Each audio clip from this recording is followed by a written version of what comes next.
What's up, guys? So I finished putting this lift kit on, and I'll go ahead and give a review on the entire lift kit when I completely finish everything. I got a few brake line clamps to put on, and I have to adjust these tie rods. So I tried my best now to align it, and I took the tie rod off now. That's why that's so crooked.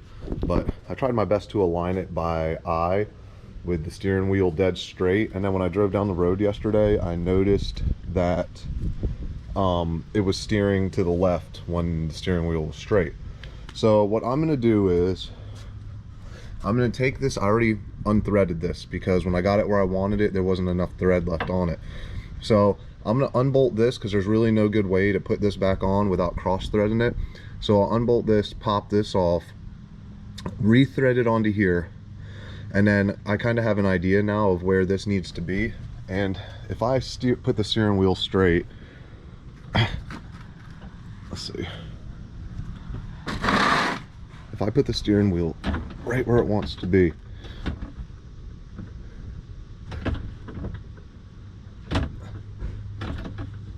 just trying to make sure that it's where I really want it. So that looks straight. And let's see the other tire. And I was telling my buddy, I was like, man, I'm having trouble adjusting this and getting it perfectly straight. And I mean, it looks pretty straight. It almost looks like it's going a little bit to the left. It'd be hard to see with on the video. But what I'm gonna do is I'm gonna get a string, and I'm gonna wrap it around both the back tires, and then I'm gonna go all the way to the front, and I'm gonna set it on a jack stand. And this, my buddy gave me this idea. So with a jack stand right here and a jack stand right here, I'll have the string perfectly in line with the front and back tire on both sides. I'll make sure my steering wheel's straight, and then I'll make my tie rod adjustments to make sure that that tire is perfectly flush and even across the entire tire. And that should give me a pretty good alignment. As far as the stock camber on the aftermarket hardware, so the camber that they have it pre-adjusted to, that you need to double check, because they do tell you the measurements from the center of this to the center of your ball joint. They do tell you a measurement, and it works perfect for me. I like the camber. I'm at like a -1 degree camber. They recommend -1 to 2. With such aggressive tires, I went with keeping it at a -1, because I think if you get too much camber, like that looks between 1 and 2 really, I think that this tire is gonna run really rough. So it's actually, you guys wouldn't believe, this thing is smoother than my Dirt Commanders that came on the thing stock. So I'm gonna go ahead, I'm gonna pop that tie rod off. I think I have enough room. This one looks good. I got plenty of thread, it looks even. So you need about 1 inch of thread on that. I'll go ahead and I'll make my adjustments to this tie rod, and then I will show you guys the string technique on how to align your tires. All right, guys, so I got my jack stand on either side. I just got some of this like surveying string. I'm a carpenter, I'm in construction, so I had this handy. If you don't have any string, I mean, I'm sure anything would work, fishing line or something, but you can get that string at Lowe's for a couple bucks. So what we're gonna do is, I've tied a little hoop in, and trying to hold this camera the best I can, but I've tied a little hoop in the string, and I'm gonna hook it on this jack stand. Now bear with me, I've never done this, but this is a method I saw online. Buddy told me about it. I think it's a good idea. All right, and I'm gonna get this string, and I've already straightened my tires as much as I can by eye, and got the height of that to about the center. And then I'm gonna wrap it. I'm just gonna hook it on that lug. I'm gonna try and get it, you know, through that tread a little bit. All right, let's do the same thing right here. I'm gonna hook it over and under. All right. And it doesn't have to be super tight, guys, just tight enough. All right, I'm gonna set the camera down on my helmet. Look at my sand. I'll just stick this right here for you guys to see. Hopefully it doesn't fall off. All right, so not going to pull too tight because I don't want to pull the jack stand over. But let's go ahead and cut this line, hopefully with ease. We'll see. Might have cut it too short.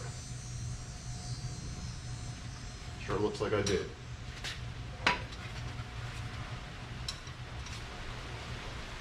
Put a little patch on there real quick. I'm not doing that again.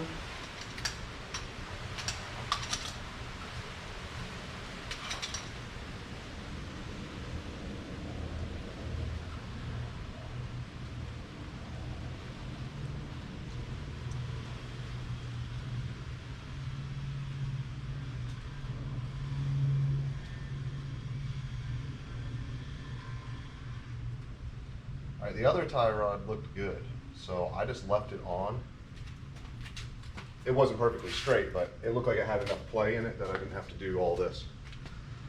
All right, so I'm just gonna, nothing crazy here, guys. I'm just gonna wrap it around a few times and then make a little knot. And I can pull it tight with the jack stand. And I'm just gonna eye that so it's pretty close. And I'll pull the camera so you guys can see. This looks like it's way out, so I'm gonna bring it in. And yeah, that needs an adjustment. So I'm happy I'm doing this. All right. This is one thing I can say, pretty easy the way that Super ATV has done this for us. And that's a double threaded tie rod. So if you left your nuts loose, like they said, now you can see in my string, it has a gap right here. And it is just about touching right here, and that's off of my rear tire. So we know that it's straight off of that tire. So what I'm gonna do is, I need this tire to twist this way. So all you have to do, and make sure you're going the right way, you'll know which way the tire's moving. I'm just gonna spin that. And as I'm spinning it, just watch the line. Now the only thing you're gonna have to check is you might very well be turning the steering wheel, which I did. So here's what we're gonna do. Because there's no pressure on the other side, there's no tie rod on. So I made a little adjustment, and it might be easier with the tie rod bolt attached. I don't know. I haven't done this. But okay, so my steering wheel, I'd say that's pretty straight. And let's take another look at it after the adjustment that we just made. And guys, that looks pretty damn straight. So I'm happy with that. So what I'm gonna do is, I'm gonna get this nut and I'm gonna slide it here because we're happy with that adjustment. And then I'm gonna slide it here. All right. Go back and tighten those obviously, but just for the time being. Now this one was way off and I didn't have enough room. So I took the tie rod off, as you guys can see. So what we're gonna do, let's see, I can adjust this tire now by hand since the tie rod's off. So first, okay, so I got one part of the string touching, so we know it needs to be straightened. So it really needs to be, that was just the tie rod falling, guys. But now it's touching, well, it's close. It's hard to tell because of that lug right there. I think it needs just that right there. That's pretty damn good. So now we want it so that that sits right. So this probably isn't the way to do it, guys, but I've already taken this off. So I'm gonna move this nut to the top because it looks like I got too much thread. And I'm gonna just thread this in a little more by hand, okay? And it can be hard to tell until it really goes on there. That's pretty close, it needs to go. Get loosened up just a hair. A little more. And that tie rod's on. All right. So I'm gonna go ahead and tighten up this nut. Make sure it's facing the way I want it. and then you got this piece right here.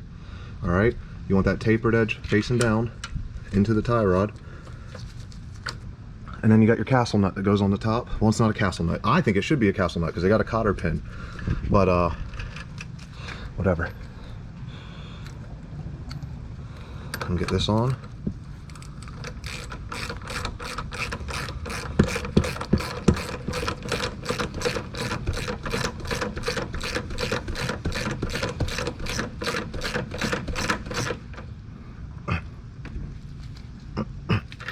Okay. Get my cotter pin back in there.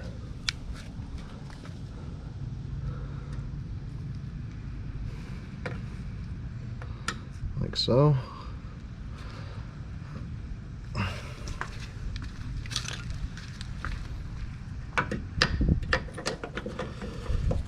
Bend that a little better.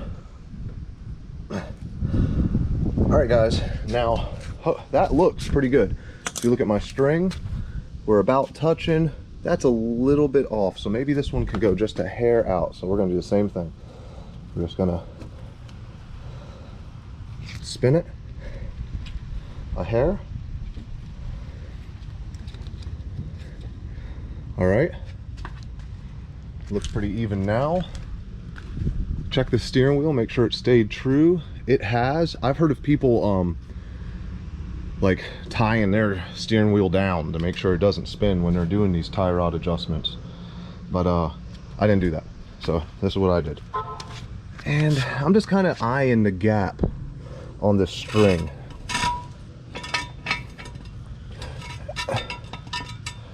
So with it,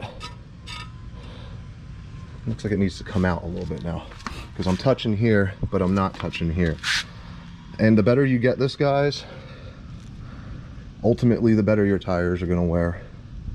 All right, guys, that's it for this video today. I wanted to share this technique with you guys. I was having a little bit of an issue getting the alignment finished on my machine. I was using a method where I was measuring from the center of each tire. There's a mark on the center of that tread, and I was just going back and forth and trying to center it with the steering wheel centered. I feel like there's a little bit of room for error in that technique, and I wasn't really getting it perfect. I'd ride down the road and I'd notice it was pulling a little this way, or the steering wheel was a little bit off, and the string was the easiest. It dummies it down. It makes it so much easier for anybody to do. I feel like anybody could do this alignment this way. So I really hope that it helps you guys. And I'm sure everybody's getting a little bored of these how-to videos, but I want to share this with people because I feel like I'm looking for this content online as I'm doing this stuff as an amateur, and I'm having trouble finding it anywhere. So I figured I'd share the install on this machine for guys who are looking to do it themselves and want to know an honest opinion, not from a professional who does it every single day, on what it took to install this. And then the little things like the brake lines, moving the wires, and then today the alignment. But I do have one more how-to video I'm going to put up at least on this machine, and that's going to be this clutch that I just got in. As you can see, I ordered a clutch kit from EPI, and that definitely should help because I was getting some belt spin and a little bit of burn, even with the gear reduction with the 35s.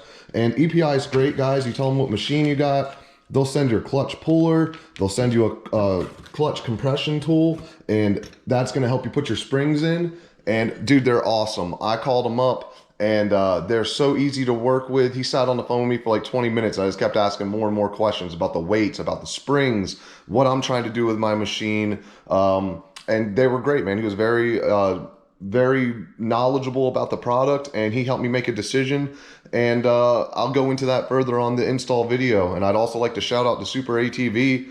They were amazing to work with. And the lift kit compared to other lift kits is such a reasonable price. I mean, the portals, guys, the portals are expensive. There's no way around it, but you're going around having to break into your transmission to get your gear reduction. You get a little bit wider of a machine. It gives you that nice stance. And I'll let you know how the product holds up. We're going to beat the hell out of it. And I'll tell you honestly what I think about the Gen 3 portals. They seem like they're built pretty solid, but we'll know once we sink them into mud and we put it through the ringer. But Super ATV, I did have one issue with one of the parts that came in. Called them up, no problem, swapped it out for me. Tech support, great. Like I've said in my other videos, I think the directions could have been a little better. Maybe, you know, made directions just for the General would have been great, because that broad, like across, there's questions left, and that's why I made this video for guys who don't do this every day. Help you not make the mistakes that I made putting this lift kit on. And I really think that you could do it by yourself in 2 days easy. I did it in 2 days, a little long days, but you could probably do it in shorter days if you watch my videos and kind of skip some of the errors that I made along the way. Anyway, guys, I wanted to go ahead and share this with you. Like, subscribe my channel if you want to keep watching the content. I've got a lot of off-roading videos to come, and look forward for more content soon.